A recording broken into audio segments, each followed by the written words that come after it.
Kami mohon perhatian hadirin. Acara Studium Generale akan segera dimulai. Selamat pagi, salam sejahtera bagi kita semua.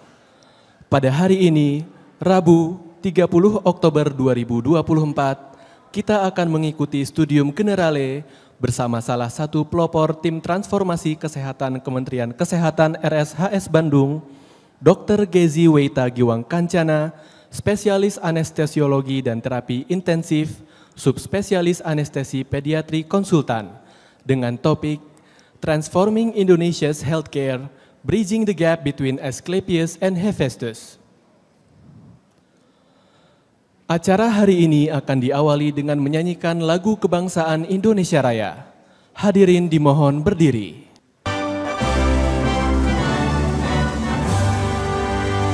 Indonesia, tanah airku, tanah tumpah darahku. Di sanalah aku berdiri, jadi pandu ibuku. Indonesia, kebangsaanku, bangsa dan tanah airku. Marilah kita berseru, Indonesia bersatu.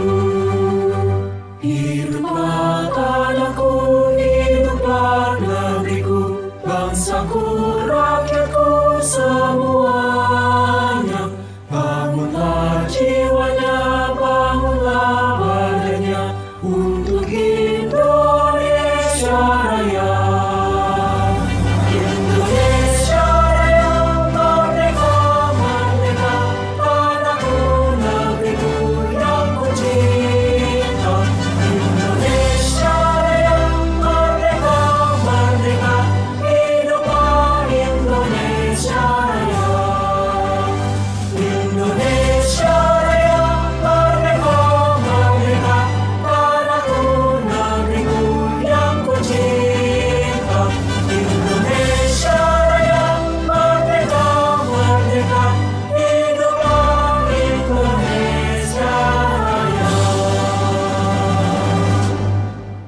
Hadirin disilakan duduk kembali.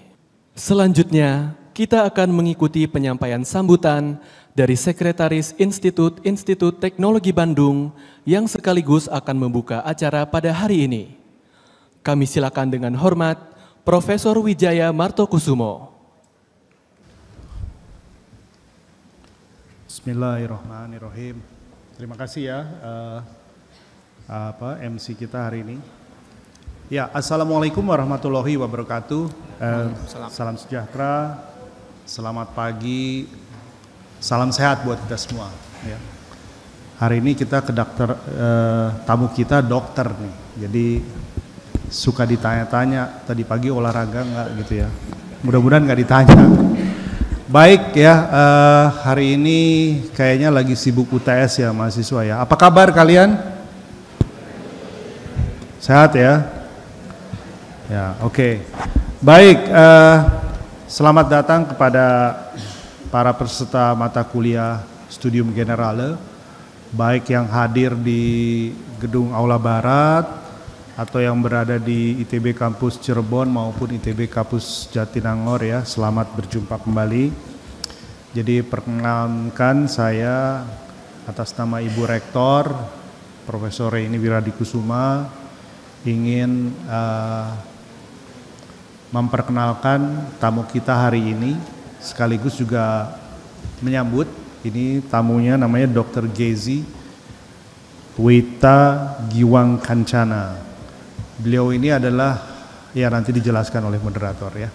Jadi beliau ini adalah Ketua Tim Transformasi Kesehatan Kementerian Kesehatan RSHS Bandung. Selamat datang Dr. Gezi di aula. Yang tadi pagi saya agak surprise, ternyata beliau ini juga pernah kuliah di biologi ya Bu ya, di SITH ya. Siapa ada anak SITH nggak hari ini? Tuh Bu, cuman satu anaknya Bu. Serius cuman satu SITH nih? Oh mungkin di Jatinangor, ya nggak apa-apa. Tapi nggak apa-apa ya, jadi selamat datang ya Bu Gesi. Jadi Ibu ini termasuk alumni ITB juga nih Bu, kalau lihat definisinya ya. Jadi selamat datang. Jadi kepada hadirin sekalian, jadi kami mengucapkan selamat bergabung kembali di kuliah ini. Saya juga mengucapkan terima kasih nih Dr. Gezi, nggak terlalu jauh ya Bu ya dari RSAS, mah deket ya Bu ya. Nanti kita bisa ngobrol. Nah, sebagaimana biasa SG kita nanti ya mungkin akan didahului oleh penayangan presentasi dari Dr. Gezi ya. Temanya saya kira menarik ya. Ini bicara soal gap antara Asclepius dan Hephaestus ya. Saya sendiri juga tadi bertanya-tanya apa ini, tapi kelihatannya menarik nanti ya. Nah, saya ingin mengucapkan terima kasih kepada moderator kita hari ini, Ibu Alia Kusuma, PhD dari STAY ya, dari Sekolah Teknik Elektro dan Informatika. Kakaknya itu adalah Teknik Biomedika. Jadi terima kasih Bu Alia sudah mau moderasi kegiatan ini. Saya juga mengucapkan terima kasih kepada tim daripada Humas yang senantiasa setia ya untuk mendampingi dan mengorganisasikan acara ini. Juga di sini ada Ibu Naomi, ada para pengampu, dosen pengampu mata kuliah Studium Generale. Baik rekan-rekan mahasiswa, kita simak nanti penjelasan dari Ibu Dokter. Saya kira ini kesempatan yang luar biasa kita bisa bertemu dengan seorang dokter ya, karena ITB nggak ada sekolah kedokteran ya, yang ada hanya teknologi kesehatan ya. Tapi nggak apa-apa lah, ini mungkin suatu kesempatan yang bisa kita pakai. Sekali lagi kita nikmati dengan mengucapkan basmalah, saya buka kuliah Studium Generale ini. Terima kasih. Wassalamualaikum warahmatullahi wabarakatuh.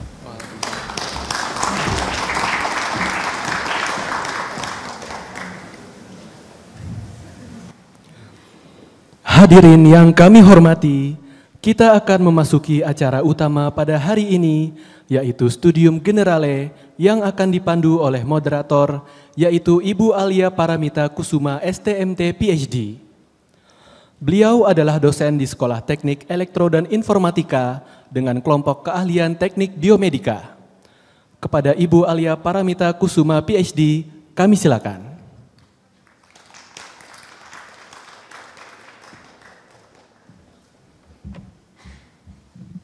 Oke, assalamualaikum, selamat pagi. Terima kasih ya, walaupun UTS masih menyempatkan absennya pas untuk hari ini. Nah, hari ini tamu kita agak spesial. ITB kan kita nggak punya kedokteran ya. Nggak tahu nanti punya kedokteran atau enggak. Tapi hari ini tamu kita Dr. Gezi Weita Giwang Kancana. Spesialisnya panjang, tapi artinya pokoknya spesialis anestesi, artinya beliau bisa membius kalau operasi, dan spesialis pada anak-anak. Jadi yang dibius anak-anak. Jadi hati-hati sama Dokter Gezi ya, kalau nakal-nakal nanti dibius. Nah, tapi kenapa sih kok anak ITB pengen perlu nih dengerin Dokter Gezi? Padahal kan di sini mungkin ada anak FSRD. Ada nggak anak FSRD? Nggak ada.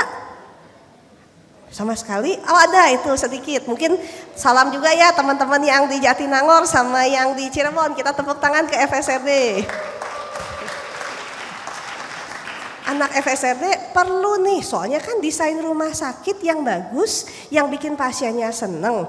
Desain alat-alat kesehatan yang bagus, yang gampang dipakai. Bisa nih anak dispro, perlu kedokteran. Anak arsitektur, SAPPK atau sipil, ada nggak?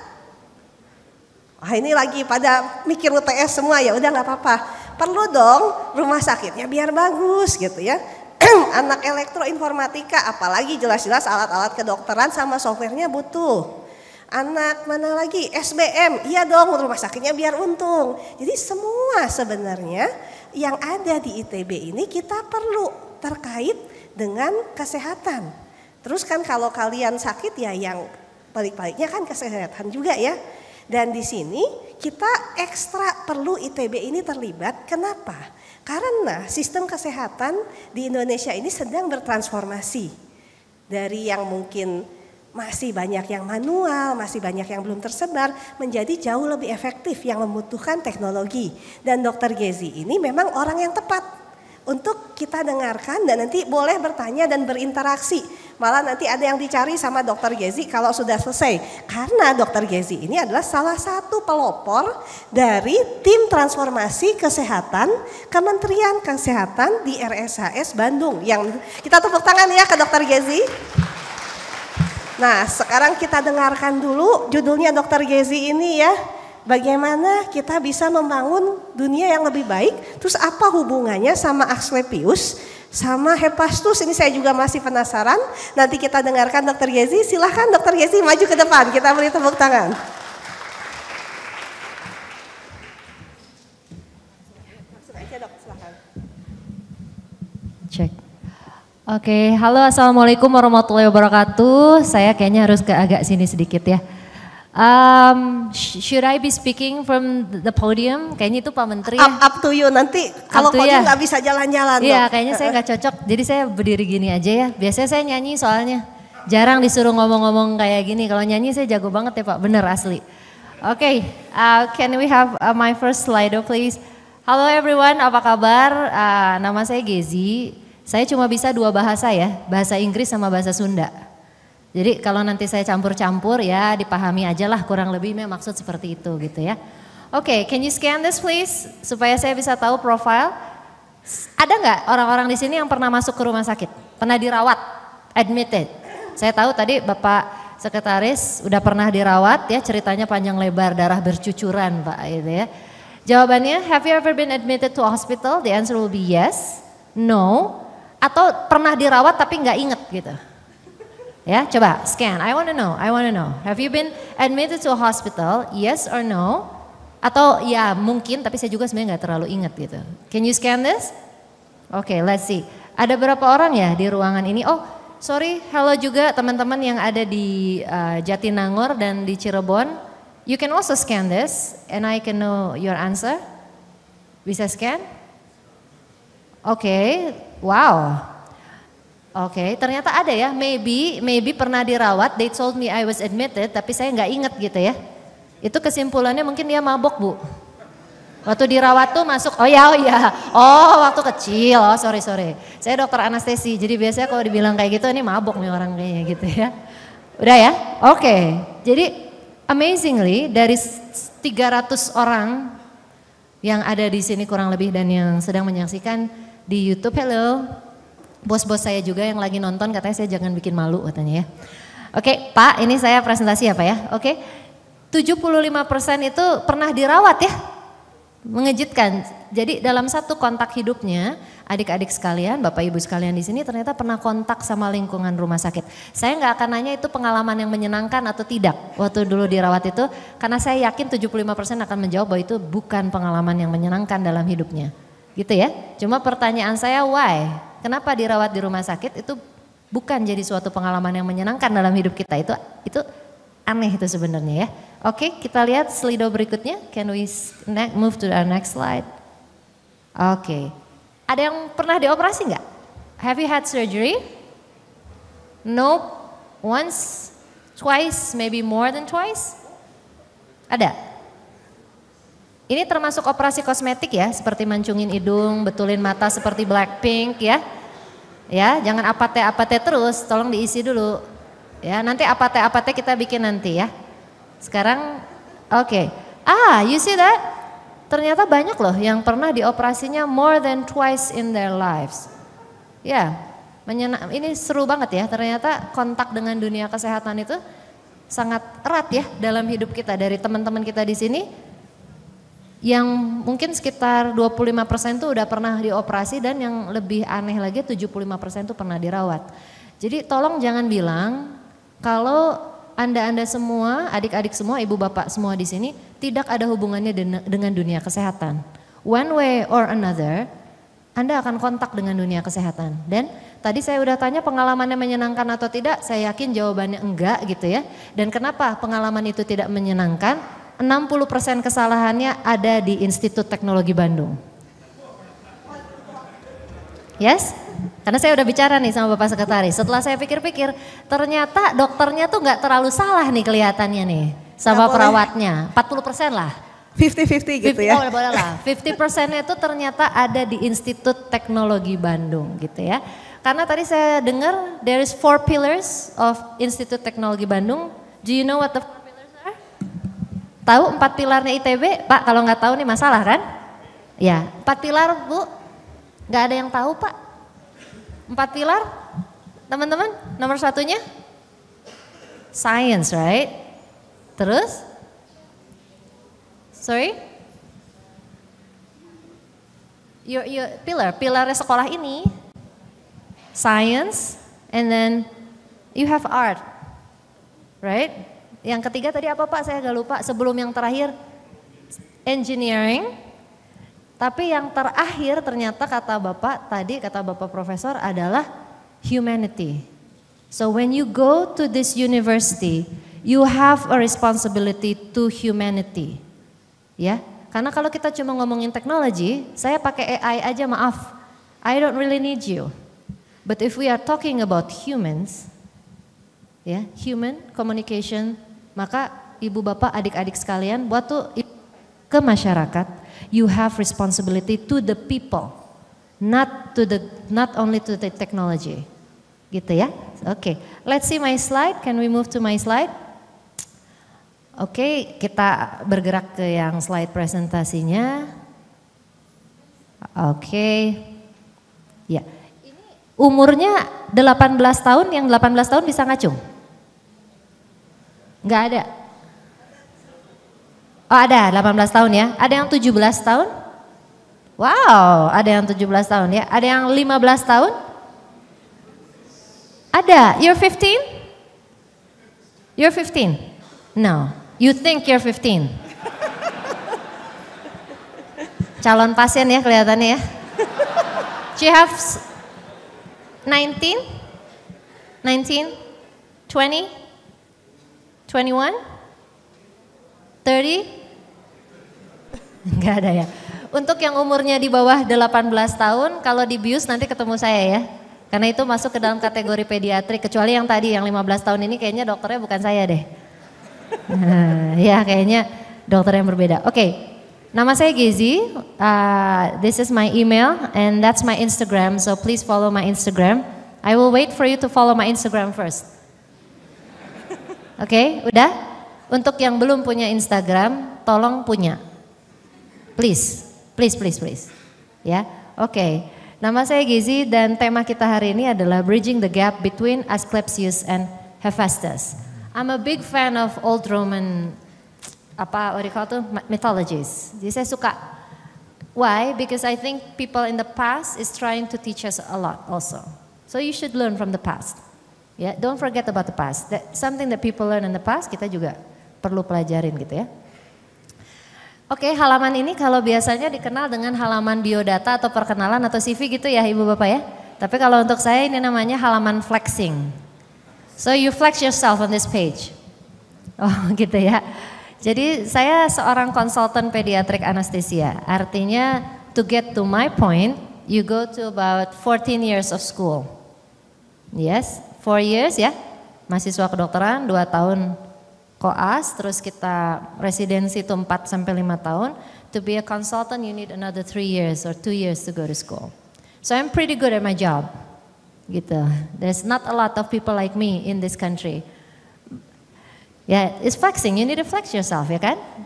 Kemudian saya juga anggota dari tim transformasi kesehatan yang tentu saja bos saya adalah one of the toughest bosses in Indonesia currently, lulusan ITB juga, Pak Budi ya. Dan kemarin kita sempat berdoa Bapak diperpanjang atau enggak, ternyata diperpanjang. Langsung di grup WA itu siap-siap kerja guys gitu katanya. Ya. Oke, nah dulu saya sekolahnya di Universitas Padjadjaran, tapi saya juga dulu pernah sekolah di ITB, tadi udah disampaikan ya. Dulu saya jurusannya biologi, terus saya di DO Pak. Di DO karena banyak yang gak ikut karena saya double ya sama sekolah kedokteran. Dan setelah ada kuliah tentang laba-laba dan ular itu saya memutuskan oke, I don't think this is my world, jadi saya pindahlah udah ke kedokteran gitu ya. Tadi teman-teman yang dari biologi yang mana tadi? Udah belajar yang kayak gitu? Udah, tapi masih lanjut kan? Ya berarti that's your world ya. Nah, aku nggak sanggup begitu ular gitu pas langsung. Oke, yang ini aku nggak bisa ya. So let's see. So basically, Asclepius is the god of medicine, and Hephaestus mungkin banyak yang tahu dia the god of technology and of fire. Tapi dia sebenarnya adalah god of creation and technology. Aku ada di tengah itu. I'm standing in the temple of Asclepius, which is the god of medicine. Disclaimer, while my trusty AI buddy helped me with some parts of this paper, it is still my thought ya. Tapi contohnya foto saya ini saya develop pakai AI. Ya, it's real, I was there. Tapi kayaknya kalau untuk event ini bajunya terlalu ini deh, jadi saya ubah aja lah bajunya biar lebih cocok gitu ya sama anak muda gitu kan, pakai kaos lah, pakai celana jeans ya. So artificial intelligence is one part of my work, one part of my job, and I do a lot of things with artificial intelligence. It speeds my work up, gitu ya. Nah, sekarang apa ya hubungannya antara the god of medicine and the god of technology? Well, let's see. Oke, so ini foto ya. Ada yang merasa ada yang aneh nggak sama gambar yang paling kiri ini nih? Yang ada dua anak yang dipeluk ini. Ada yang berani kasih pendapat nggak? Yang ini nih, this picture ada yang aneh nggak sama yang sebelah kirinya? Oke, what do you think? Itu kalau saya punya hadiah, saya kasih hadiah. Punya nomor BPJS nggak? Kita top up nanti nomor BPJS ya, oke? Very good ya. Jadi ini kasusnya namanya tadi apa mas? What's your name, sorry? Zafran. See, nama baru ngomong ini, nama-nama anak modern ya. Sebelahnya ada Soraya nggak? Ada yang namanya Soraya nggak? Oh jadi nggak ada, biasanya kalau saya ngajar jadi nggak ada. Ya, Zafran thank you very much. Jadi bayi ini conjoin itu paham nggak apa? Kayak gimana coba Zafran contohin? Sama teman sebelahnya. Itu tuh yang teman kamu sebelahnya, ayo dong contohin kayak gimana coba? Kenapa nggak mau? Ih kalau mahasiswa kedokteran nggak mau nyontohin sama saya lihat aja. Beda bu, kalau di dunia kedokteran ya, kalau arahan atasan kagak ada ngejawab pak. Contohin. Jadi conjoin itu badannya nempel, paham nggak? Jadi dia kembar, tapi badannya itu nempel gitu. Saya nggak liatin aslinya karena takut ada yang nggak kuat kayak nanti Bu Naomi pingsan lagi kan kalau saya tunjukin fotonya. Jadi bayinya tuh nempel dan nempelnya tuh bisa di mana aja, bisa nempel. Most common tuh di dada dan di perut, bisa nempel di punggung, bisa nempel di sini. Severe case nempel di kepala. So this case dia nempelnya di badan. Very rare case. RSIS itu leader dalam pemisahan bayi kembar siam. We are the tempat yang paling sering misahin kembar siam. I've separated more than a dozen in my life. Gitu. Center lain belum pernah. And our results are pretty good. Setelah dia nempel, yang nempel tuh bukan cuma badannya loh ya. Yang nempel tuh dalamnya juga, ngerti nggak misalnya dalamnya? Dalamnya tuh kan ada jantungnya, ada ususnya gitu kan. Kalian nggak apa-apa kan kalau dengar kata usus? Hah? Nggak apa-apa kan? dok. Enggak, takut udah ada yang mukanya pucat bu, orang belum ngapa-ngapain udah pucat. Ya. Jadi jantungnya nempel, liver tuh hatinya nempel gitu loh. Dan dia tuh harus dipisahin. A child ya, ini umurnya I think 7 months. Ya kita pisahin. Dengan semua alat ini yang terdiri atas banyak banget gitu ya, we were able to separate the child. This is my favorite, these babies. Sampai sekarang mereka selalu kontrol ke rumah sakit dan mereka selalu datang ke kantor saya. Bukan untuk bilang terima kasih, tapi untuk minta GoPay. Ya, pasien saya tuh nggak pernah ke saya bilang terima kasih. Mereka itu rata-rata datang ke saya untuk minta hadiah. Dokter aku udah hidup katanya. Terus apa? Aku kan mau Lego cina. Jadi terpaksa sama saya dibeliin Lego gitu. Nunggu depan kantor gitu ya. But that is how close your relationship is with your doctor when you are a child patient. Karena sampai usia dia 18 tahun, I will be their physician. Gitu. Kadang mereka nggak mau pindah ke dokter dewasa karena dia nggak kenal kan sama dokter itu gitu ya. So we were able to separate this patient. Dokternya ada sekitar 30. 12 of them is surgeons gitu ya. So this is amazing. You can look at journals ya. Jarang bayi itu dipisahin. Now, In the past, apa yang bisa dikerjain dengan operasi dengan satu gas saja namanya ether, ini tahun 18-an, yang bisa tuh diambil benjolan kecil di sini nih. Bukan misahin bayi, benjolan segede gini, diambil di sini, gitu diambil. Nah ini yang bius pertama dulu di Boston. Kemudian dia bisa maju lagi, dia ngambil, kalau bilangnya breast nggak apa-apa, breast surgery, you know breast surgery buat cancer gitu, jadi diambil payudaranya gitu ya. Tapi dibius juga, itu secondnya. Tapi kalau kita mundur lagi nih ke zaman dulu sebelum ada ether, sebelum ada obat-obatan anestesi, biusnya kayaknya kayak gimana coba teman-teman? Zaman dulu lah, pakai apa? Come on, nggak tahu ya, mikir dong sedikit apa gitu kira-kira. Pakai apalah orang dibius gitu, zaman dulu lah. Apa? Diminumkan alkohol kan? Tapi kalau di tengah jalan operasinya pasiennya gerak gitu, kan diminuminnya susah ya. Jadi kadang-kadang maboknya udah habis, pasiennya masih dioperasi gitu kan. Terus diapain lagi? Come on, think. Akupuntur, exactly ya. Zaman dulu di akupuntur gitu. Tapi saya nggak yakin yang ditulis-tulis di buku akupuntur itu beneran nggak sih pasiennya nggak gerak? I'm not sure ya, I'm not sure gitu. No evidence. Tapi kalau menurut saya, kalau zaman dulunya banget dibiusnya tuh kayak gini.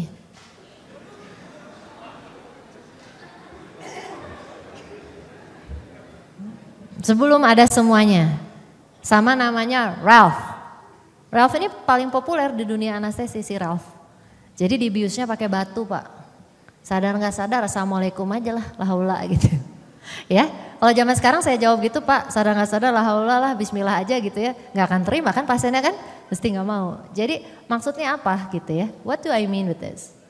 What I mean is, you see this picture? It's a very popular picture. It's from the Louvre. I forgot who the designer was. You can see there's a 15-year-old child. This picture will forever inspire my career and my students. I always show them this picture. Saya selalu liatin lukisan ini sama mereka. Ini adalah lukisan tentang seorang anak berusia 15 tahun yang harus diamputasi kakinya. Bayangin, diamputasi, dipegangin. Gitu ya, dokternya megangin dan dia digergaji. Awake. Wajahnya sangat pucat, tapi dia berhasil melewati penyakitnya gitu.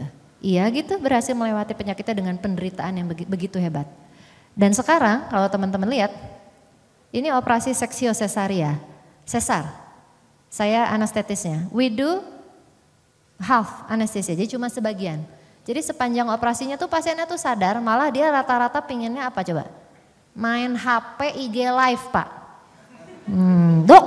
Dokter IG live dulu gitu. Iya aku udah mau lahir nih anak aku, dokter rekamin gitu. Ibu saya lagi kerja gitu. Nanti ibu mati loh, enggak tuh enggak akan mati katanya, coba foto dulu gitu Pak. Terus kalau nggak difoto dia nanti nulis dokternya judes, dokternya gitu Pak. Ya. Tapi mereka coba lihat senyum-senyum, orang tuanya bisa masuk, bisa difoto-foto ala estetik gitu kayak beberapa artis ya. Tapi itu fully anesthetized. Jadi dunia kesehatan itu udah begitu maju bukan karena seorang dokter aja gitu. Dokter itu kita cuma playernya aja. Tapi there is so many people that is involved in this. Ada engineer, ada nuclear scientist, ada light expert, biologist, chemist, environmentalist, architect, matematik, pokoknya semua. Dan semua yang saya sebutin itu selain yang 3 ini nih, dokter, nurses, and pharmacists itu sekolahnya di Institut Teknologi Bandung. So don't look at me pada saat kita membicarakan kematian ibu dan anak nasional. Someone should also be pointing the finger somewhere else. Mungkin to you.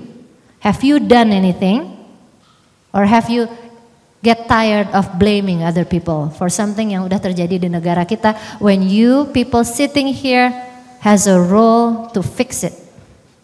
So don't tell me I'm not doing my job very well. Saya malah balikin ke ibu dan bapak. Have you helped us done anything?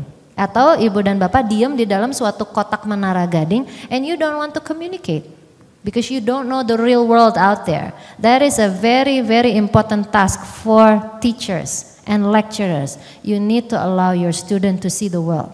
Talk to real people, clinician, orang-orang yang kerja di lapangan. So 50% of Indonesia's death is in your hands. Not only in mine. I'm sorry, but that's the truth. Okay? Now let's see. Jadi ini saya ambil slide dari bos saya, Bapak Menteri Kesehatan Republik Indonesia. Dan teman-teman sekalian akan lihat diskrepensi besar apa sih yang sebenarnya terjadi di dunia kesehatan Indonesia. Karena selama ini memang dunia kesehatan itu dibebankan kepada dunia medis saja. You think if you produce more doctors, more nurses, bigger hospital, you're gonna fix everything. Gitu. It's like feeding your child with a lollipop waktu dia marah-marah di Indomaret, right? But it's not. You don't ask the child, kenapa kamu marah-marah di Indomaret? What is your problem? Ada masalah apa di rumah? You don't ask them, right? You think it's somebody else's mistake, deal with it. Gitu. Now, let's see. Apa yang jadi masalah pada transformasi kesehatan? Ini adalah komitmen Kementerian Kesehatan Republik Indonesia. This is a bit politik ya, dan satu-satunya orang yang bisa mempresentasikan slide ini dengan baik adalah Bapak Budi Gunadi Sadikin. Karena beliau hafal sampai ke koma-komanya. Jadi saya takut kalau salah presentasi nanti ada yang nelepon gitu ya. Ibu Helena sekretarisnya dokter dipanggil Bapak cenah. Aduh gitu ya. Prinsipnya untuk memperbaiki kesehatan Indonesia dengan misi presiden, ini instruksi presiden, this is the last president, Bapak Presiden yang sekarang saya belum dapat arahannya, but the last president which I think is pretty much the same ya, adalah mewujudkan masyarakat yang sehat, produktif, mandiri dan berkeadilan, dan itu ada caranya untuk mencapai titik itu. Dan kalau kita lihat salah satu yang paling penting itu adalah transformasi sistem kesehatan. Ini di nomor 3. I'm very sorry, I'm not sure why this is not working. I can't point. Nah, this one. Coba lihat di sini. Meningkatkan ketahanan sektor farmasi dan alat kesehatan ya. Ini dan diantaranya adalah yang bonus adalah transformasi teknologi kesehatan dan juga transformasi SDM kesehatan. This is very important. That's why I wanted to talk to you. Nah, coba kita lihat. 90% obat yang ada di negara ini bahan bakunya impor. Ini penting slide ini untuk diperhatikan. Pelajaran yang sangat berharga waktu COVID-19. Ibu bapak ada yang pernah kena COVID nggak? Bisa ngacu nggak? Maaf saya belum, nanti dulu rakyat belum ya. Yang kena 1 kali. Oke. Yang kena 2 kali. Yang kena 3 kali. Oh bapak banyak temennya ya pak ya, emang banyak ya. Sampai nggak inget ya. Yang kena 4 kali. Oh kamu anestesi tuh? Oh dokter anestesi? Oh pantesan, kenapa kok masuk ke kelas ini ya? Jadi saya dulu kena COVID 4 kali. Karena saya dokter pertama yang menerima pasien COVID di kota Bandung. Saya udah 5 kali ya jadi dokter penyakit infeksi dari MERS-CoV, SARS-CoV, you can, ya COVID lah segala rupa ya. Tapi saya nggak menyangka bahwa COVID itu akan jadi seperti itu. Hari pertama saya jaga COVID, saya terima 15 pasien yang merupakan klaster pertama di kota Bandung. I still remember it was a priest and his entire family. And you know what happened? I lost all of them. They all die. I don't know what this is. Gak ada yang tahu ini penyakit apa gitu ya. Dan rumah sakit itu semua ketakutan dan kita harus pakai alat perlindungan diri. Ya. Dan tahu alat perlindungan dirinya itu di awal tidak ada. Jadi kita pakai semua alat perlindungan diri, maskernya itu reuse. Kadang-kadang kita pakai plastik biasa, trash bag gitu untuk nge-cover beberapa lapis karena itu airnya bahkan nembus gitu ya. Karena kita nggak bisa impor. We are losing access untuk obat penurun panas seperti paracetamol dan obat-obatan mual sederhana seperti omeprazol karena semuanya diimpor. You have to understand the severity of COVID and the ability of the Ministry of Health to control Indonesia's COVID sampai level yang diakui oleh WHO termasuk salah satu terbaik di dunia is a proof that communication in this business is important. Business in health is important. Gitu. Because we are talking about chains and supplies.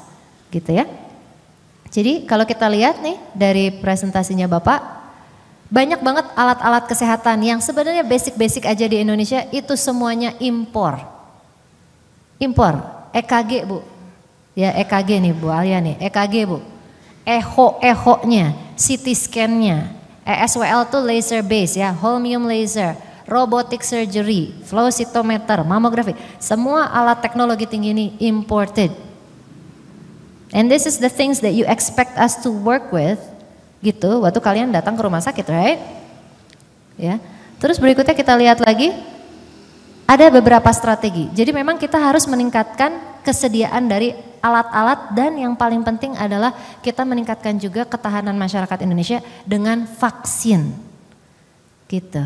Karena gini, saya di rumah sakit tuh udah nggak bisa nyembuhin terlalu banyak orang, Pak. Gitu, banyakan mati beneran, asli. The first therapy in medicine is no disease. Sebisa mungkin jangan ada penyakitnya. Di sini ada yang ngerokok nggak? Nggak ngacung kan? Tapi pastikan kalau Anda ngerokok punya BPJS. Ya, kan ngerokoknya sekarang kan? Ke rumah sakitnya tuh 20 tahun lagi Pak, kanker, nasofaring ya, nasofaring itu di hidung, kanker prostat, kanker ginjal, terus pikir kenapa ya aku yang kena kanker padahal aku nggak ngerokok, oh really gitu. Really don't give me this story gitu kan. Kakinya lah diamputasi segala rupa, right? Jadi punyalah BPJS. Gitu. Tapi nggak apa-apa kalau dokter ada yang bilang jangan ngerokok, saya enggak. Saya terbalik kalau bisa lanjutin aja. Soalnya kalau nanti saya nggak ada kerjaan kan. Iya, nggak apa-apa lanjutin aja. Nggak apa-apa, nggak usah olahraga. Saya bukan dokter yang nyuruh berhenti olahraga karena saya dokter bius dan penyakit kritis. Kalau orang-orang pada sehat, capek saya nggak ada kerjaan. Nggak bisa. Jadi pertahankan gaya hidup kalian itu. Oke? Jadi jangan terlalu sehat. Ya, tabrakan juga nggak apa-apa. Nggak usah pakai helm. Ya, terus ngelawan arah arus, tahu kan? Kalau mobil, motor-motor tuh kan suka ngelawan. Kalau suami saya tuh benci banget Bu, pingin ditabrak sama dia. Kalau saya mah alhamdulillah ya Allah masih ada gitu ya orang-orang yang kayak gini, yes gitu, kan? Ketabrak ya Allah patah ya pak kakinya, yes gitu. Saya, ya nggak apa-apa, nggak pakai helm, it's okay, ya. Continue to do your whatever lifestyle that you want, tapi pastiin punya BPJS, ya. Oke. Nah, ini masih beberapa alat kesehatan yang ada ya, ada USG segala rupa. Nah, yang berikutnya lagi, orang Indonesia tuh kan banyak ya, banyak banget ratusan juta. Terus mereka semua tuh diperiksa sesuatu kan, punya riwayat kesehatan. Nah, apa yang terjadi adalah data-data kesehatannya itu ada di mana gitu. Misalnya, diperiksanya di rumah sakit Cirebon. Terus saya nanya kan, waktu di Cirebon udah diperiksa apa Mbak? Oh, udah diperiksa ini dok, darah rutin apa, eho apa gitu kan. Oke, hasilnya mana? Oh, nggak tahu Pak, diperiksanya di Cirebon. Terus, ya saya kan perlu lihat, harus diulang Pak. Cost. Akhirnya apa? Kita harus integrasi itu semua data-data itu. Gitu, dalam suatu sistem. Contohnya yang simulasi dari satu sehat itu sekarang berubah ya. Berubah jadi yang lain. Jadi data itu sangat penting. Nah, bayangin ribuan data, ribuan variabel, Anda di sini, teman-teman di sini, ibu bapak di sini nyuruh saya sebagai seorang dokter manusia loh, nge-assess data itu dan mengharapkan hasil yang maksimal tanpa komplikasi. Please, Anda scientist. Ya, kalau di dunia saya dibilang dokter tuh dewa, dokter tuh nggak boleh salah gitu kan ya. But unfortunately we are human. We will make mistakes. We will make mistakes. We need something to help us untuk mengolah analisis data puluhan ribu variabel dalam waktu yang sama untuk membuat decision yang terbaik untuk seorang pasien. We need artificial intelligence. Yes? Okay? We need applications to make our lives easier. Gitu. We need everything. We need deep learning. We need machine learning. So hearing these words from a doctor means that you need to step up your game. Ya, kalau seorang dokter bisa bilang AI, bisa bilang deep learning, bisa bilang machine learning, then you should accommodate that. Karena kita udah ngerti, we need that to proceed with our business. So, ini health biotechnology, obviously diagnostic ya, yang di biologi ya. Segala rupa yang berhubungan dengan genetik is so important untuk menentukan prevention dari penyakit dan juga apakah obat ini tuh cocok sama penyakit itu, terutama cancer. We need biotechnologists. Tapi pulang kan ke Indonesia kan, bukan kerjanya di Belanda kan. Ini saya kan lihat ini Bu, ini mas aku pelototin nih matanya. Boleh, but come home. Come home. Ya kita global citizen. Kita global citizen, but this country need you now. Come home. Saya dulu sekolahnya di luar negeri, but I came back. I came back. Gitu. Ya, why? This country needs me. These people need you. Ambil ilmu sebanyak-banyaknya, please, but come home. Yes? So, the future nomor 1, Indonesia akan achieve Indonesia Emas 2045. Ini goal dari zaman dulu. Kenapa disebutnya Indonesia Emas 2045? Adalah karena saat ini kita punya suatu bonus yang tidak ada di negara manapun. Tahu nggak apa nama bonusnya, Ibu? Nama bonusnya tuh saya umurnya 41 tahun, punya anak umur 2 tahun. Ya, kalau dulu waktu saya sekolah di Korea, nobody has a child. None of my colleagues anesthetists have a child. Jadi apa yang terjadi? Mereka punya human depletion, pengurangan sumber daya manusia yang berlangsung sangat rapid. Within 20 or 30 years, there will be only old people in Korea and Japan. They can't do anything. But Indonesia, because of social culture, what happened is we are exponentially growing. Our economy is getting better, gitu ya. People are getting smarter, schools are getting easier, health is getting better. So what happened is we will benefit from its bonus population, we will play a global role, and we will escape the trap of being a middle income country. This will happen with or without you. Ya. So, apa yang harus kita lakukan dengan population growth yang seperti ini adalah kita harus melindungi kesehatannya gitu. Waktu saya sekolah di UK, semua nursesnya orang Filipina Pak, atau orang Malaysia gitu, ya. Semua dokternya bukan orang UK, bukan orang asli Inggris. Orang asli Inggrisnya kerjanya di mana tahu Pak? Orang Inggrisnya kerjanya di mana? Ada yang tahu nggak? Orang-orang Inggris banyaknya kerjanya di mana? Di Alfamart, di Zara, di H&M. They become salespeople or whatever gitu. Tapi if you are talking about high income, high skilled worker, they're all imported. Indian people, Filipino people, you know. Jadi mereka udah kekurangan human. We have the time, the skill, the resource untuk take over the world. I'm serious. Gitu. So this is a good time to be alive in Indonesia. You are in a good era. It's time to move forward and to take the challenge and to help your country become better. Right?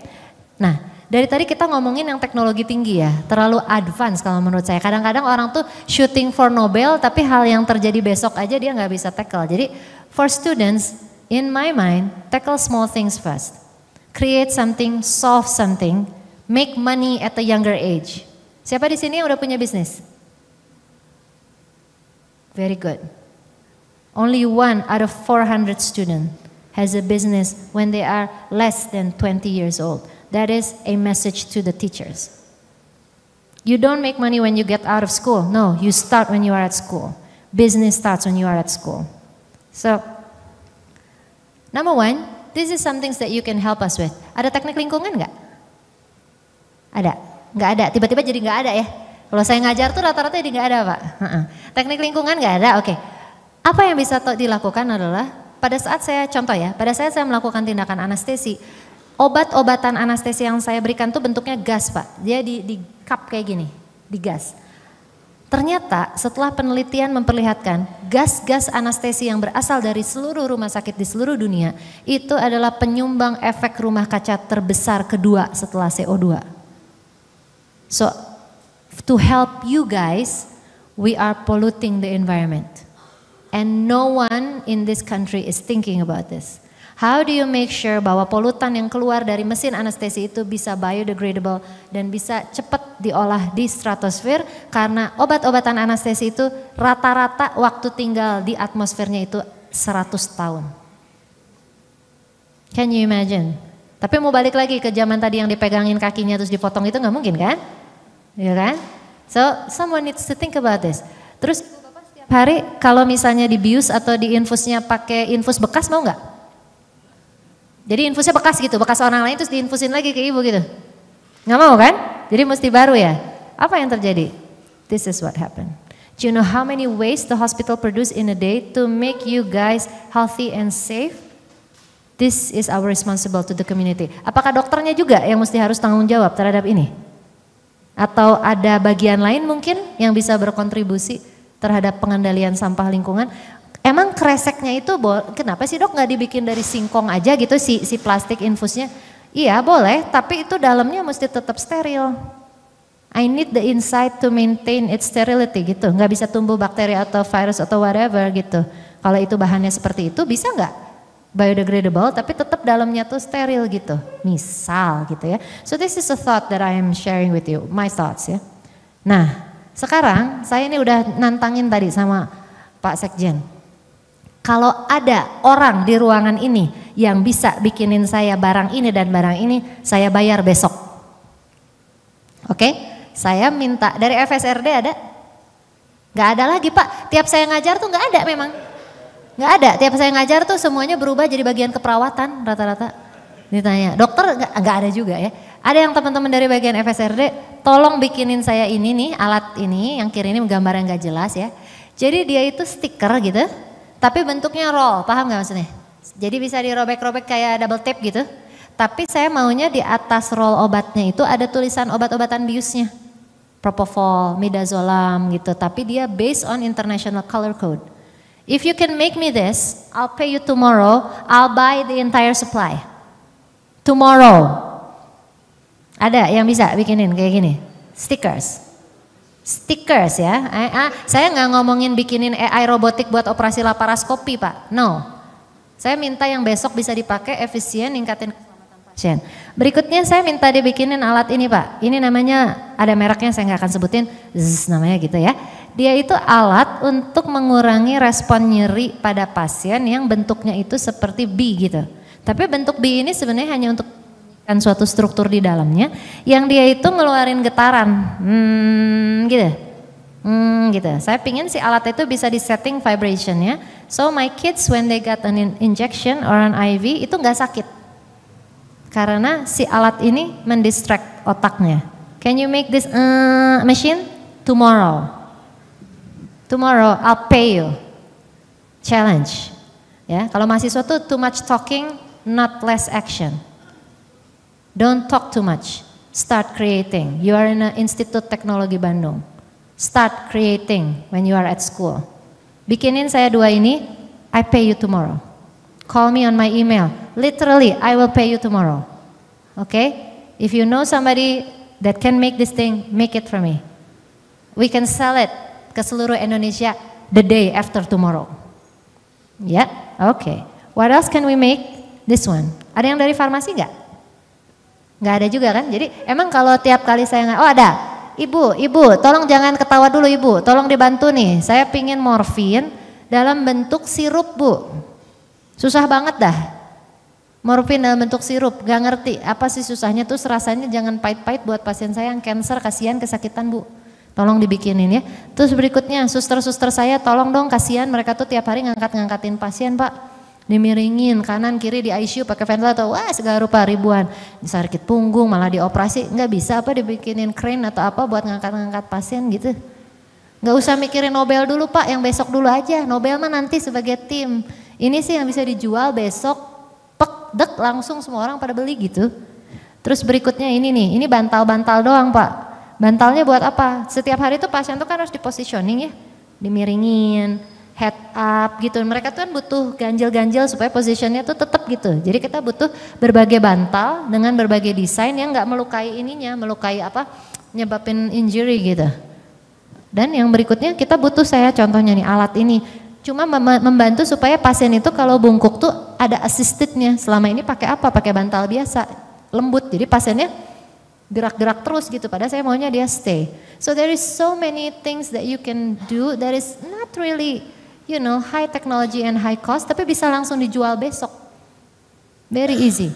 Jadi, there's nothing new under the sun. I know kalau lagi student tuh pinginnya invention, creation, innovation gitu ya. Tapi there is always upgrades kan. Upgrades juga innovation gitu. Jadi, kita bisa kerjain hal seperti itu ya. So, ada yang dari FSRD lagi nggak? Selalu nggak ada ya? Ya udah, nggak apa-apa. Jadi, kalau dokter, kalau mau latihan sesuatu ya itu kira-kira kemana?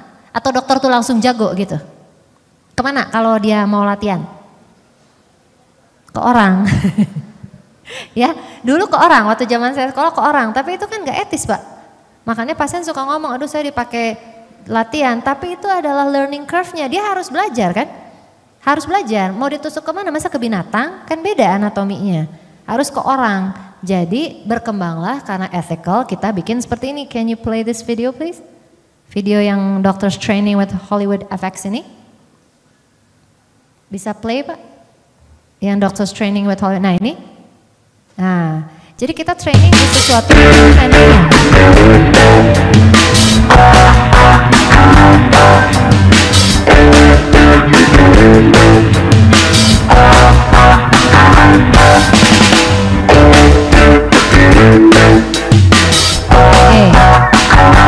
So we can stop that.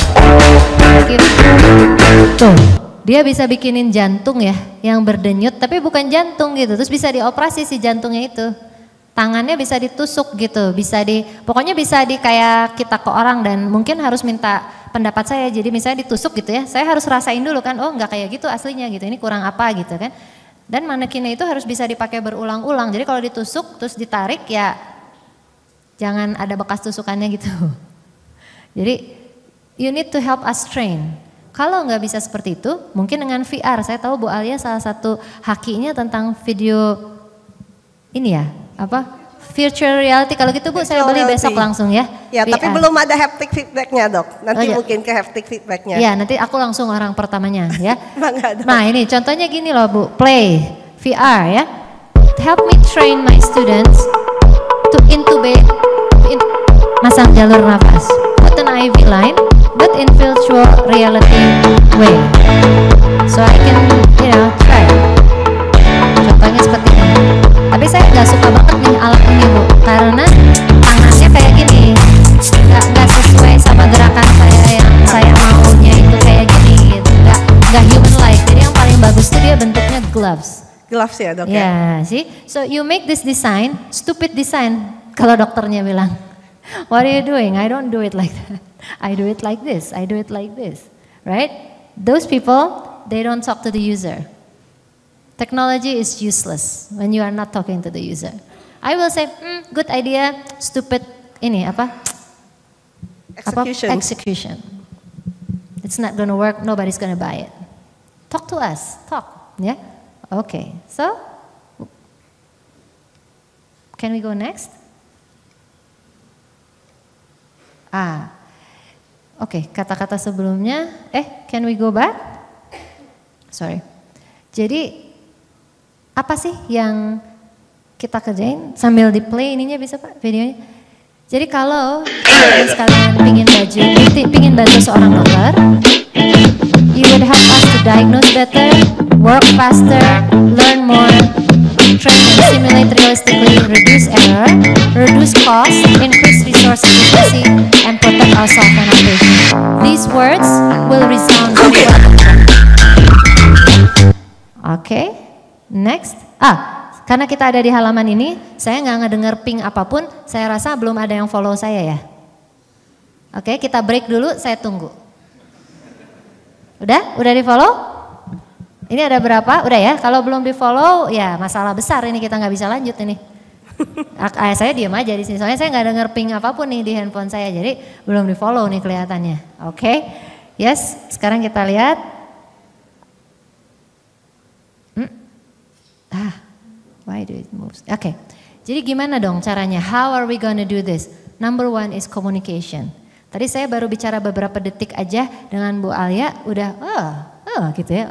That's ini ya, that's important gitu ya. Saya bicara dengan Bapak Sekjen, wow, ternyata arsitek itu penting ya gitu untuk gini.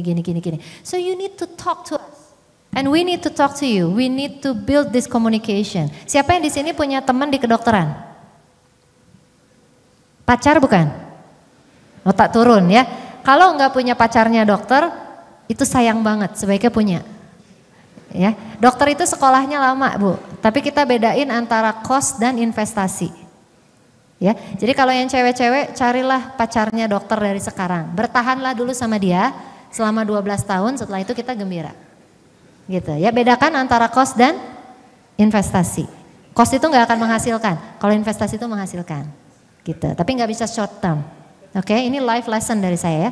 So communicate with them. You can come to me.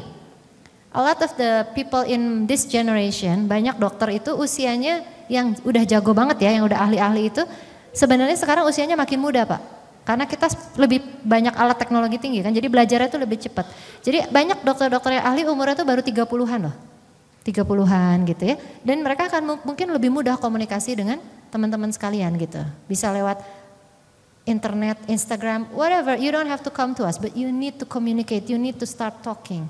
Terus jangan kayak gini nih, abis merekanya sih yang ngajak ngomong duluan gitu. Ininya sih yang gak ngajak ini gitu, hello gitu ya. Ya saling gitu, together. Together means you don't wait from the other side to say hello. Sometimes we have to say hello first. Gitu, right?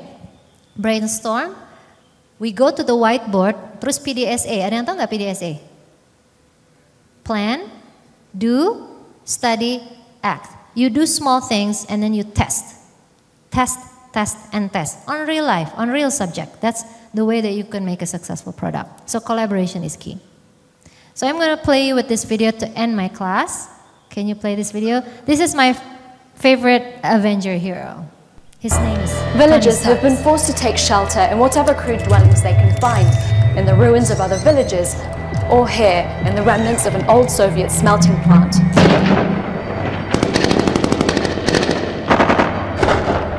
Recent violence has been attributed to a group of foreign fighters referred to by locals as the 10 Rings. As you can see, these men are heavily armed and on a mission that could prove fatal to anyone who stands in their way. With no political will or international pressure, there's very little hope for these refugees. Around me, a woman begging for news on her husband who was kidnapped by insurgents, either forced to join their militia,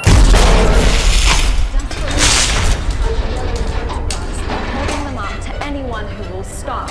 A child's simple question, where are my mother and father? There's very little hope for these refugees.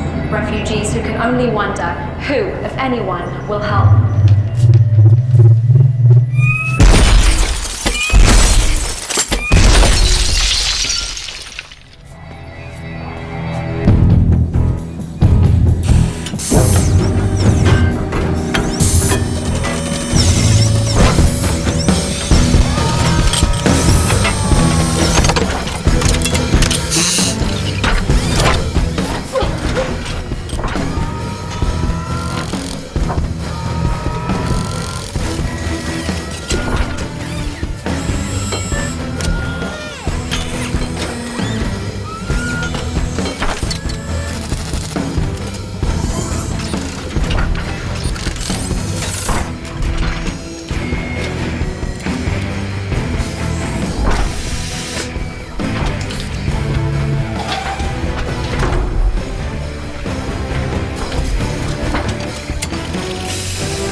So why do I like this video so much? Because I'm Tony Stark. I am the person inside the suit. I can't do that much as Tony Stark. But if you suit me up, I can do a lot of amazing things.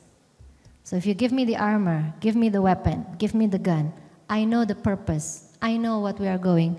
And what I am doing is to protect every one of you.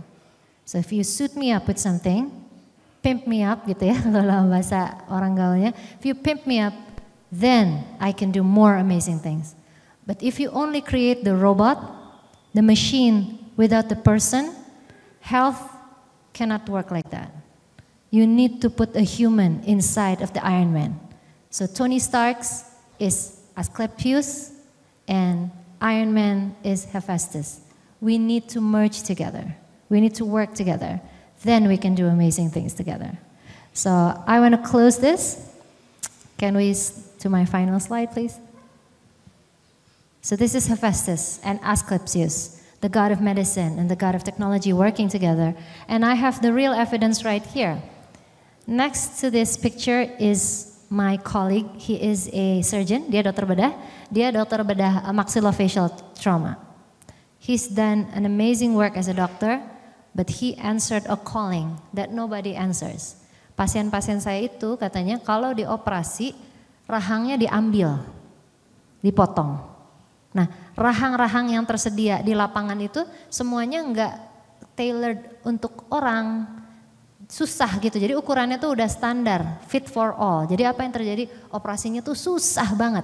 4 jam, 5 jam. Nah setelah pasiennya dioperasi dipasang plate, plate-nya itu harus dicopot, dioperasi lagi, ada lukanya lagi, terus plate-nya itu dibuang, titanium kan dibuang dan menjadi waste yang tidak bisa diolah. So what he did was dia memberanikan diri untuk datang ke Institut Teknologi Bandung, menjadi mahasiswa S3 di sini dan menciptakan the first biodegradable implant in Indonesia. You can contact him. His name is Dr. Gigi Awan.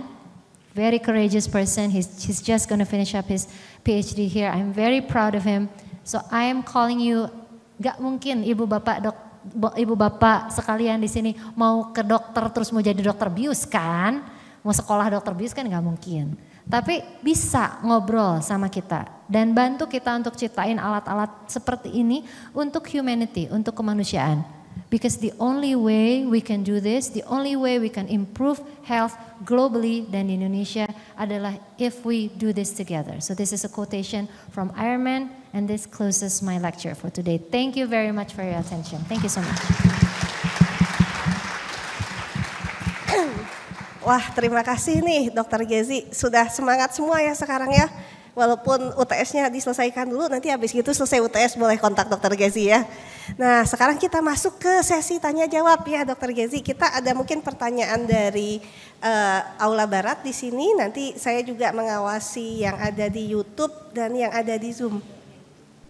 Slidonya? Oh boleh diputar slidonya Pak Yuda yang di sana atau Pak Leo? Masih ada pertanyaan terakhir ternyata nih. Oh oke. You can scan, so if you don't want to ask me, but you have a question, you can scan slidonya yang halaman terakhir, and then we can see what you want to ask. Ya, jadi nanti kalau ada yang nggak kebagian nih pertanyaannya atau malu-malu, boleh di slido yang tadi tolong ditayangin yang QR code-nya Pak Yuda, slide pertama atau kedua tadi di slidonya. Ketiga, maaf. Nah ini, sip. Jadi boleh pertanyaan ke sini, dokter nanti bisa lihat pribadi berarti ya? Oh, directly here, oke. Oke, sebelumnya kita coba barangkali ada yang pemberani dulu ya dok ya? Soalnya belum ada yang maju ini, tadi ditanya jurusannya aja. Belum soalnya nggak punya BPJS ya? Kalau mahasiswa kita sebagian besar harusnya udah punya sih. Harusnya punya kan? Ya. Atau yang asuransi pribadi? Jarang. Oh jarang, oh ya udah nggak apa-apa lah. Yang penting mah BPJS dulu aja. BPJS dulu. Kalau masuk ke kelas saya selalu saya tanya. Oh punya BPJS atau enggak? Iya benar. Harus takut, punya. Oh takut ada apa-apa ya? Betul. Oh. Kalau mahasiswa ada apa-apa rantau gimana dok? Ya emang sih kita punya BMG. Oh gitu. Oke. So you can ask me any question or maybe if you don't ask me any question, obviously I'm going to ask you some questions. Iya, nanti and that's gonna be a problem. So you better ask me rather than I go there and ask you. Malah ditanya nanti sama Dokter Gezi. Mari, ada ayo Mbak, Mas yang ada pertanyaan, raise hand. Or you can scan if you have any question. Ayo, ada yang raise hand? Itu mana? Boleh langsung pergi ke mic-nya? Kakak? Boleh memperkenalkan diri ya, nama, kalau ini mungkin prodi dan angkatan. Tapi jangan konsultensi kolesterol gitu ya, jadi dok ini hasil saya kan segini gitu. Saya mau konsul medis ya, halo. Halo, selamat pagi dok. Kok serasa kayak di ruangan tes kemarin ya? Apa? Di ruangan kenapa? Serasa di ruangan tes kolesterol kemarin. Tes, habis tes kolesterol katanya dok. Bener ya, asli. Dok, tadi kan dokter bilang ya, ambil ilmu sebanyak-banyaknya dari luar, terus pulang karena negara butuh. Saya, sebelumnya perkenalkan saya Fata Bayunik Razikin, saya teknik mesin angkatan 2020. Saya belum lulus, sayangnya. Saya baru pulang dari Jepang setelah 1 tahun riset di sana. Di sana saya riset dibiayain sama pemerintah Jepang. Karena pemerintah sini nggak mau memberi biaya saya riset. Jadi saya bingung dok, kenapa dokter bisa dengan confident bilang pulang, ambil ilmu sebanyak-banyaknya pulang karena negara butuh, sementara selama saya di sini saja, saya ngerasa negara nggak butuh saya, nggak butuh anak-anak dari jurusan saya. Itu gimana dok? Okay, there is 2 types of people in this world. So this is a life lesson. I'm not going to answer your question directly. There's two types of people in this world. The first person will want the world and the condition to fit to what you want the world to be. Saya ulang ya dalam bahasa Indonesia. Ada dua tipe manusia. You will know nanti makin karir kita maju dan makin dewasa. Satu tipe manusia adalah orang yang selalu berharap bahwa dunia harus mengadjust sama apa yang kita mau. Dan ada orang yang kedua, seperti saya seorang pragmatis. I will tailor the world to suit me. So this is a choice. Either you blame everyone and the world around you, or you change it yourself. Gitu. So this is only a political answer. The technical answer is, what kind of research are you doing? Kemarin saya di sana ngebuat paten untuk nanoteknologi, Dok. Which nanotechnology? Saya fabrikasi nanomaterial untuk ngebuat material khusus. Khusus apa? Steel tapi lebih bendable daripada high carbon steel tapi sekuat high carbon steel, Dok. Oke, jadi bisa jadi implan? Enggak, Dok. Sebenarnya kegunaan utamanya untuk bahan untuk membuat mobil, motor dan sebagainya. Cuman di sana sekarang dipakai untuk bahan ngebuat peluru, Dok. Oke, tapi udah pernah lihat implan yang dimasukin ke badan manusia? Pernah, Dok. Pernah. Some implants may have that kind of characteristic. So I would suggest saat ini Kementerian Kesehatan itu punya banyak banget beasiswa untuk development. You can contact me, I will give you some links. If you want to work in health ya, ini ya, we can help you. I'm not saying about other ministry, I don't know. Tapi dalam dunia kesehatan, there is a lot of opportunity that you can develop, tapi health-based, tailor-based gitu. But if you think that this country does not need you, don't come back. Don't come back. It's easy. If you think this country don't need you, don't come back. If you think this country needs you, come back. If you want to use your life to change something, change it. If you want to go with the flow, just do it. That's your life. So, but my message is, do not ever blame condition because what is happening to you or with your dreams. That should not start when you're at school. So this is a problem for the teachers. Yes, but thank you so much. You're very inspiring and you have the courage to say this. Make choices in your life. Make choices in your life. But menurut saya, if you blame everything, the world doesn't do this, doesn't do this. I say my mother should do this, my mom didn't raise me right, my mom is a psychopath gitu ya.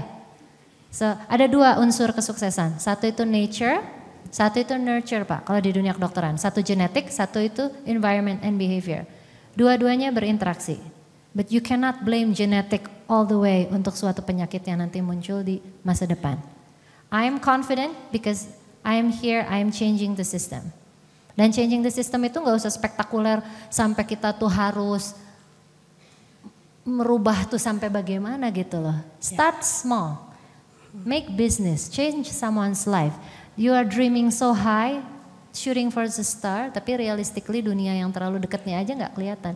This is Has student, but that's what you are made for. So he's very courageous, he's very brave, and I applaud his thoughts of mind gitu ya. Tapi mudah-mudahan you can get more inspiration. Mungkin mobilnya Bapak Presiden Prabowo butuh itu, si maung ditempel sama itu si kacana biar anti peluru kan anti peluru kan gitu ya. Tapi kalau kita butuhnya implan Mas, implan yang dipasang di badan manusia itu tahu nggak harganya berapa Bu? Berapa? Tulang kaki 40 million, tulang tangan 20 million. Padahal kalau harganya di luar negeri kaki itu 6 million karena itu import. Ya, kita ada teman-teman di mesin nih yang ya lagi kan? Kerjanya ke sana. Yes. Jadi find apa tuh namanya Bu, celah di mana kita tuh bisa masuk gitu. But thank you for your question. Ya, tapi tadi kan sarannya dokter nih, kita bisa mengubah sistem dari kecil-kecil yang kita bisa. But some things are very systemic. Itu sepertinya pertanyaan pertama. What's stopping us from making our medicine? Why import? Kenapa nggak ada yang invest? Gimana dong? Caranya gampang. Pick the right president. Yes? That stops the question right there. We should ask why. Why? Keep on asking why. Monitor, kenapa nggak melakukan perubahan seperti itu? Berarti tantangan ini adalah untuk Pak Budi. Yeah, so this is very systemic. Very systemic, very high. Semua sistem akan gagal kalau itu bukan the right person. Unfortunately, people play big roles in system. Saya tahu orang ITB pasti semua bilang system can conquer everything. That's not the real thing in real life. People control everything. So making the right people at school, motivating them to become best, that will be the answer. But this question, I will text the president. Ya, tapi lewat Pak Budi, bukan aku yang nanya gitu. Oke. Bagaimana ilmu kedokteran memastikan seseorang memilihnya demi kemanusiaan, mengingat biaya pendidikan yang sangat tinggi? Sayangku, you are dreaming. You're dreaming, you're still living in a dream. Why do doctors have to choose it for humanity? Why? Kenapa harus memilihnya untuk kemanusiaan? Why can't they choose it for the opportunity, for their well-being, for their health gitu? No, tapi obviously gak akan ada satupun pembayaran ya yang bisa buat saya ninggalin anak saya di rumah gitu ya pada saat dia sakit sementara saya harus melakukan tindakan operasi. Bayarannya itu satu kali operasi itu cuma 200.000 Ibu Bapak. Klinik ya, kita ngelihat dokter di klinik itu kelihatan enaknya aja ya. Padahal dia sekali meriksa tuh 60 sampai 80 pasien dari pagi sampai sore, kadang makan juga enggak. Kesehatannya juga terganggu gitu.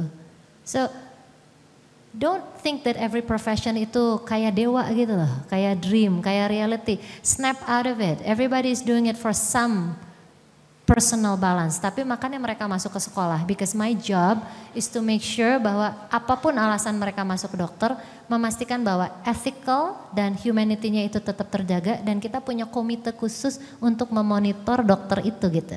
So you cannot do it all for money. There is somebody else, a system that is watching what you do. But I think this is you living in a dream. I'm a realistic person, very pragmatic person. I don't, make it soft or anything. It's all about business in the future. But the people that choose to be doctors, they want to do it in the right business. Itu bedanya, gitu ya. Next question. Dok, kalau mau deketin mahasiswa kedokteran, mulainya dari mana? Gampang banget, gampang Bu. Tolong follow dulu Instagram saya. Ya, terus tolong Instagram kamu jangan di lock. Saya mau lihat dulu kamu kayak gimana. Nanti setelah saya lihat kamu kayak gimana, baru saya pikir-pikir mahasiswa kedokteran mana yang cocok sama kamu. Oke? Gampang ya? Oke. Next.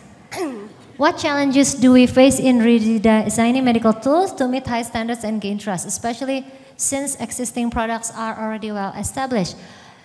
Don't create things yang udah well established. Jangan mau nantangin barang yang udah paten Pak. Ngapain gitu, capek gitu. Enggak. If we are starting up, cari barang-barang yang gak ada, yang orang lain tuh gak ada yang bisa bikin. Justru itu maksud saya tadi itu. Nah tapi Dok berarti berlawanan sama yang tadi dong. Yeah. Misalnya yang si selotip tadi. Yeah. Kan si selotip tadi sudah ada. Yes. Tapi impor gitu ya. Yes. Nah tapi sekarang kan disuruh buat sama dokter. Yeah. Nah pertanyaannya gimana caranya dokternya teh milih bikinan kita bukan bikinan bule. Gampang. Dan ini hal yang sama dengan EKG. Gampang Bu. Gimana Nomor Dok? 1, kamu ngomong dulu ke dokternya kan? Oke. Ngomong ke dokternya, bukan jual barangnya maaf. Oke, sudah ngomong ke dokternya. Belum, Jual ke dokternya? Belum, jual ke dokternya itu secara mana pabrik, berarti? secara perusahaan, bukan personal. Jadi satu, deketin the person. Kedua, create suatu ingenuity yang di alat originalnya itu nggak ada. Ya misalnya cost atau yang lain-lain. Yang ketiga, tanya sama Pak Presiden. Waduh yang ketiganya ini selalu yang Presiden paling berat ya. Saat ini kebijakannya adalah TKDU Bu. TKDN sorry ya. Jadi semuanya diregulate. Nggak bisa semua alat di rumah sakit itu 100% dari luar. Betul. Nah, jadi kalau dia memilih barang Indonesia, kita harus bangkitin rasa Indonesia di dalam darah dan perasaan dokternya itu. Dan bagaimana dia bisa merasakan seperti itu adalah kalau ada human contactnya sama dia. Berarti relationship lagi ini yang paling penting dengan dokternya. Again, very very important. Kadang-kadang kan individual doctors nih, tapi bagaimana mencakup a community of doctors? Number 1, pick the top doctor in that community.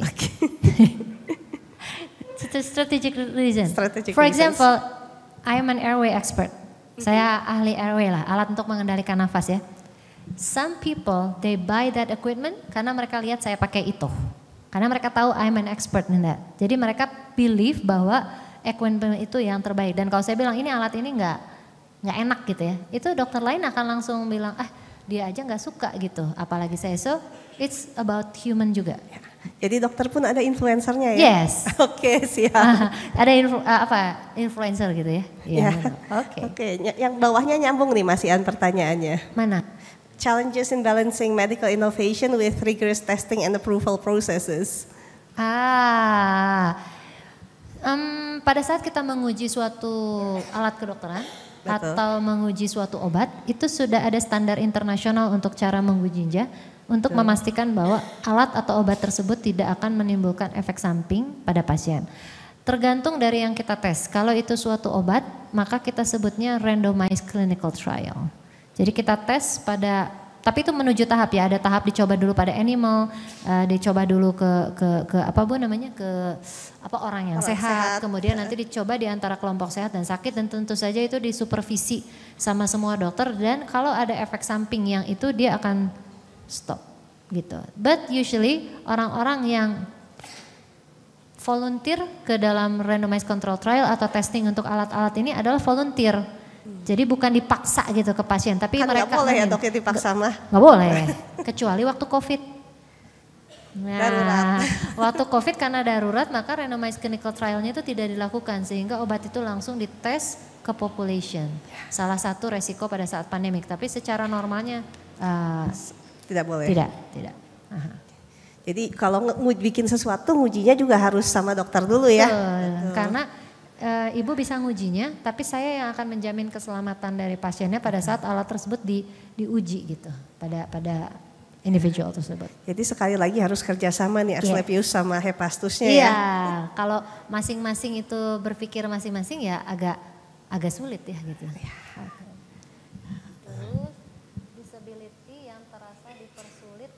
Kenapa banyak proses impor medical tools dan disability di Indonesia yang terasa dipersulit oleh negara?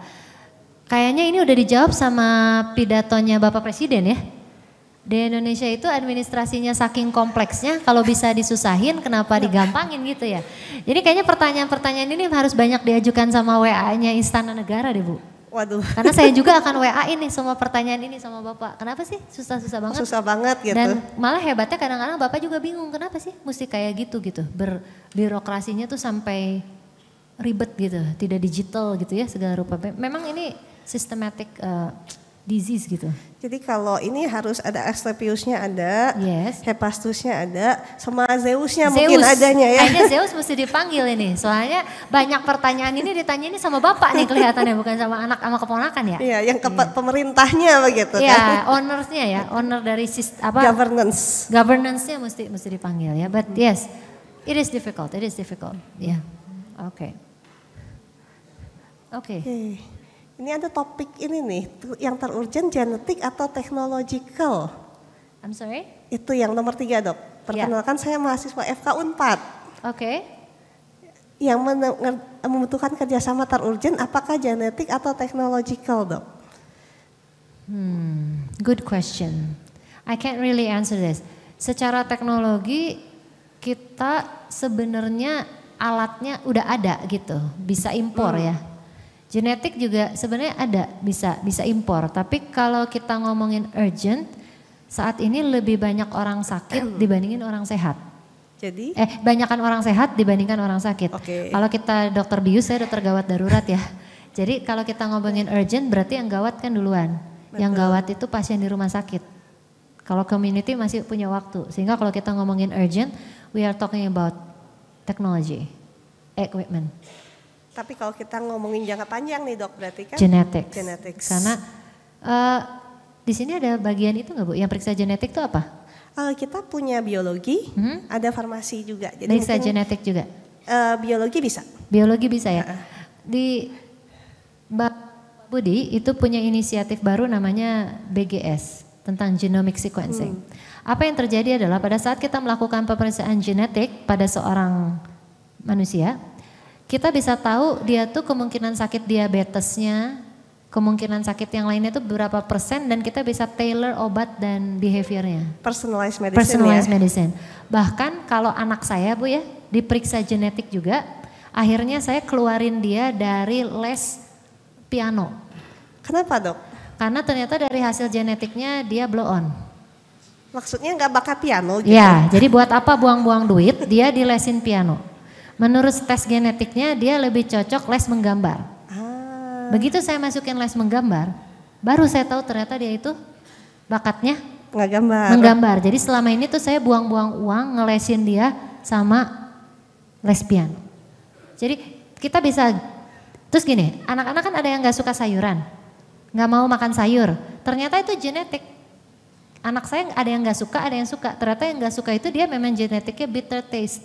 Sehingga kalau dia mau makan sayuran, udah disaranin sayurannya ini, atau ditambah dengan ini gitu. Yang membuat rasanya tersamarkan Ya, gitu ya betul. dok? Jadi genetic testing itu bukan hanya melihat penyakit, dia juga melihat talent, bakat, perkembangan bahasa, kemampuan spasial ruangan, itu semua tuh dari genetik. So genetik itu bisa membuat kita jadi super generation kalau dia di adjust gitu. Ngasih, itu kan nature. Ya. Nurture-nya kita adjust. Jadi balance antara keduanya ya dok Supaya ya? si individuanya itu pas dia besar, dia optimal sesuai genetic talentnya. Karena nggak semua orang punya genetic talent jadi Rafael Nadal kan. Tapi pinginnya dilesin tenis supaya jadi Rafael Nadal gitu kan. Tapi minimal sehat mungkin Minimal. kalau les tenis. Tapi ibu bapaknya mah nggak mikir itu. Mikirnya Pinginnya jadi Nadal. Rafael Nadal gitu. Oke. Oke. Sedikit mungkin follow up ke yang ini.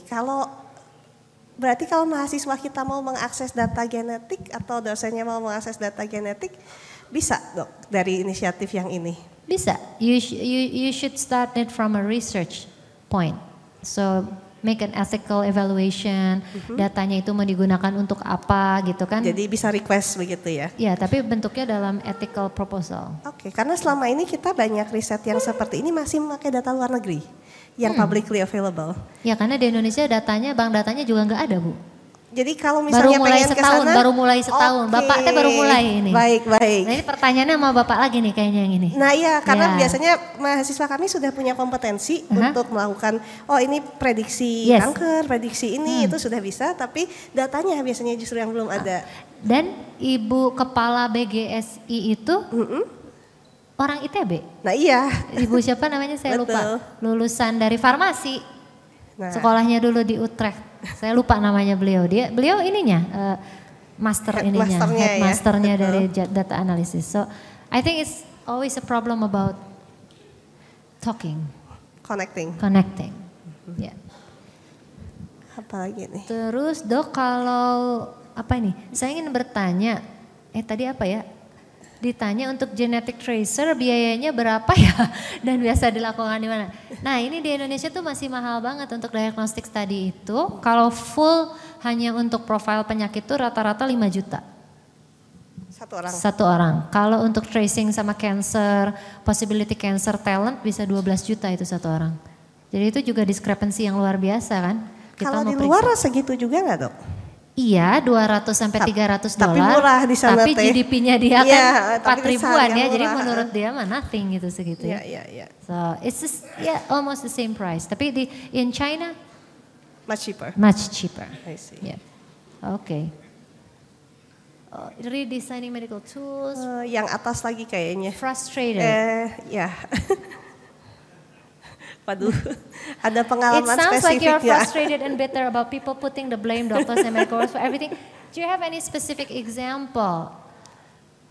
I'm not bitter actually about being blamed because that's part of my job ya, disalahin gitu kan.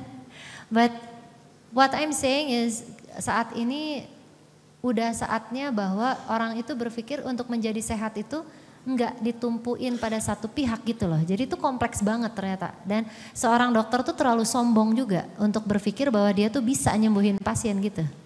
Jadi ini ada kesombongan nih di sini gitu. Dan itulah yang harus diselesaikan gitu. Tapi sepanjang karir saya, kebanyakan pasien itu nyalahin saya karena saya dokter penyakit kritis Pak. Jadi pasien-pasien yang masuk ke rawat saya itu adalah pasien-pasien yang mau meninggal. Orang Indonesia itu rata-rata nggak bisa terima bahwa dia itu nggak bisa sembuh. Dan mereka nggak punya siapa-siapa lagi untuk disalahin kecuali orang yang nerima mereka di akhir perjalanan hidupnya, yaitu seorang dokter. Gitu. And it's very sad. I have to see a lot of deaths regularly. So I'm used to it. But maybe you guys have never seen anyone dying, right? And you want to blame someone. So you should blame the doctor. Not a problem for me. Gitu. Tapi beberapa death itu nggak bisa di-prevent. Contohnya usia. Usia itu bukan penyakit.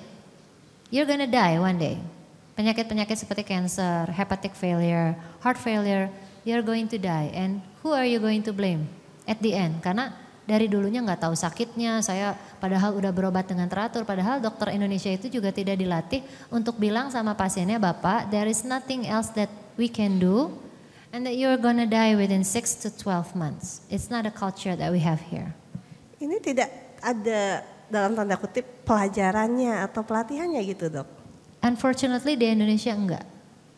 Itu namanya palliative medicine. A lot of medicine related with how people is gonna die. In this country, everyone is so scared of dying. So, if I become bitter, no, I would say I become datar.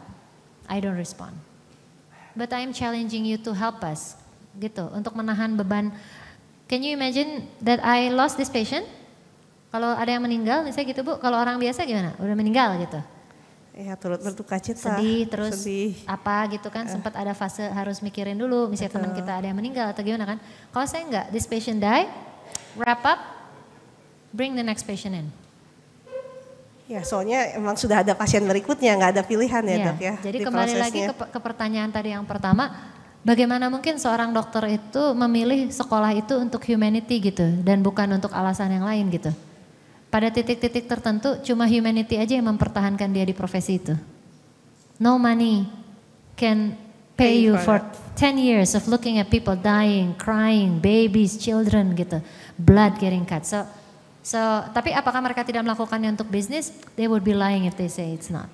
Tapi realistically at the end of the day, it is only humanity yang hold them to stay where they are. So we try to teach that every day at school. Thank you for reminding me though.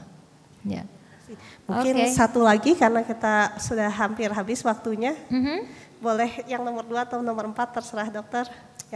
I like this topic. Lately there is a topic about our Ministry of Health of importing foreign doctors. What do you think and what do you know about this? And maybe offer me my thoughts. My thought, let them come. I have no objection, no fear, no nothing. If they are here to improve the health of the Indonesian people, and their goal is to make our people become healthier, let them come. If you are talking about competition or whatever, the people who are saying they're against medical doctors coming are people who are afraid to compete. And obviously I am not one of those people. So let them reign, no problem. But that's me. So the only way you are going to say, oh banyak orang asing yang datang ke sini, apa ribut negara harus melindungi kita, pemerintah harus melindungi kita, that comes back to that set of mind. Blaming the world for globalization, whatever it is happening. Balik lagi Ibu Bapak, step up the game, upgrade yourself. Gak bisa Pak, change is inevitable. Perubahan itu inevitable. The only people who's going to survive is those who can change. If you don't change, you're going to get left behind. You cannot blame anyone. Jadi kalau takut sama masalah yang kayak gini, kita upgrade diri sendiri. Chance-nya udah banyak. So I have no problem. As long as peraturan permainannya diatur dengan ini ya. It's a fair game ya. Fair play, fair game. Ya, tapi kalau misalnya bukan fair play, fair game, berarti kembali lagi pertanyaannya bukan ke aku mungkin, tapi sistemik. Ke Zeus. Jadi sebenarnya walaupun memang kita secara individu nih ya harus bisa berusaha merubah, tapi mungkin juga nggak bisa kalau sistemnya tidak fair playing game. Or gimana menurut dokter? Atau justru kita harus berusaha bersama-sama mungkin making it more. Exactly. The sound of the people would be stronger than the sound of the Zeus, kan? So why be quiet?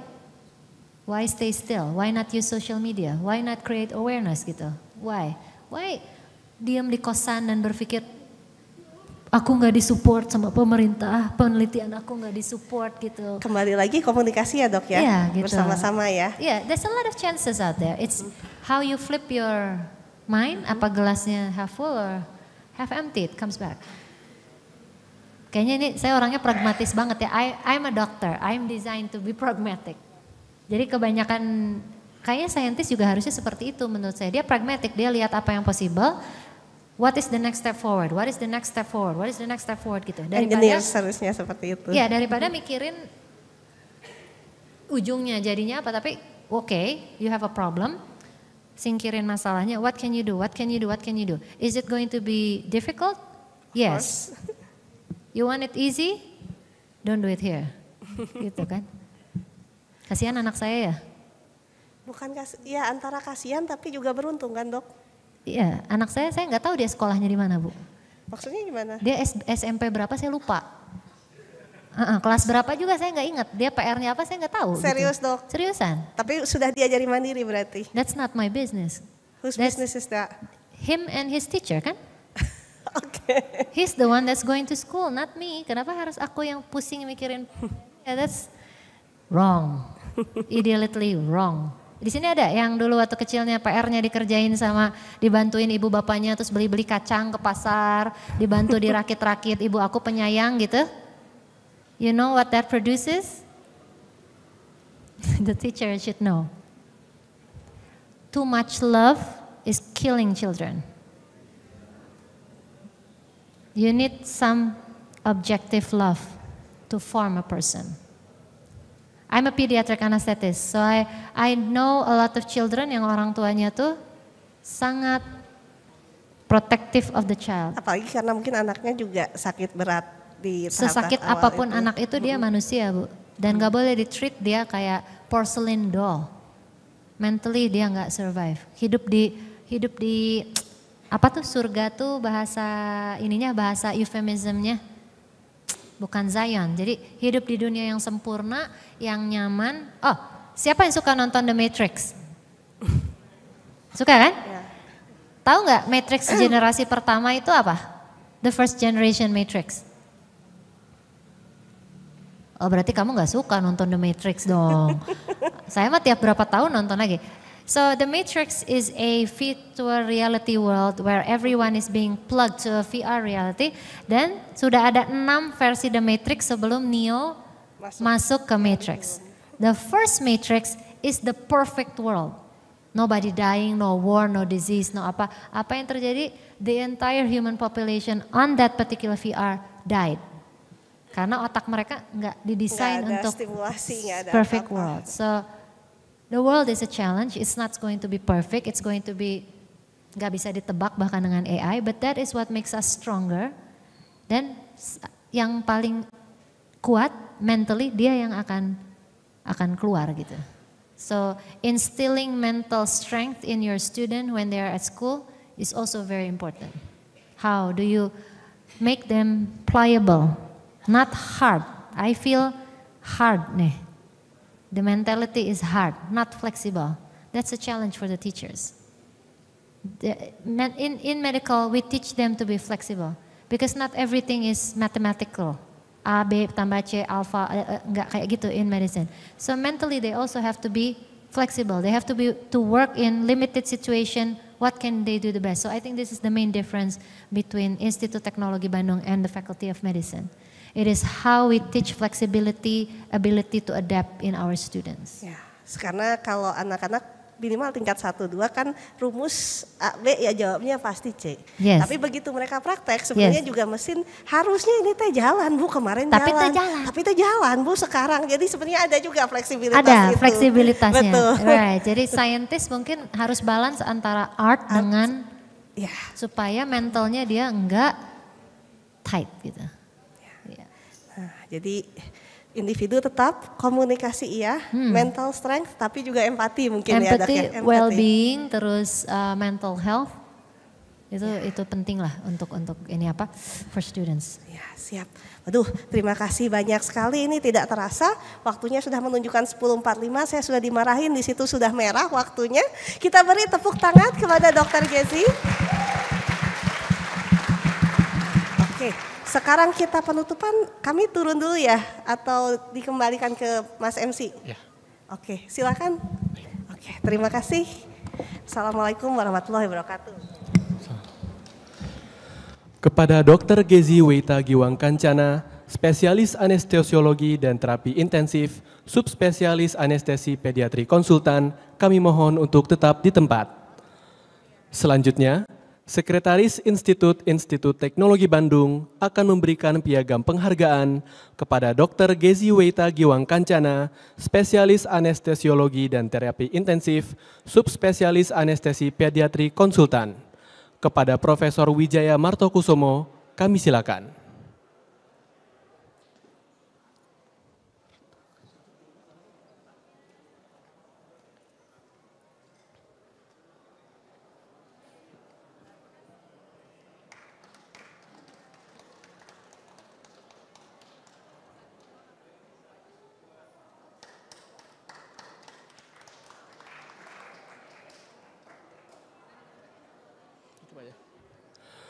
Baiklah hadirin, dengan demikian Studium Generale pada hari ini telah selesai. Terima kasih atas perhatian hadirin dalam mengikuti acara ini. Selamat siang, salam sehat selalu.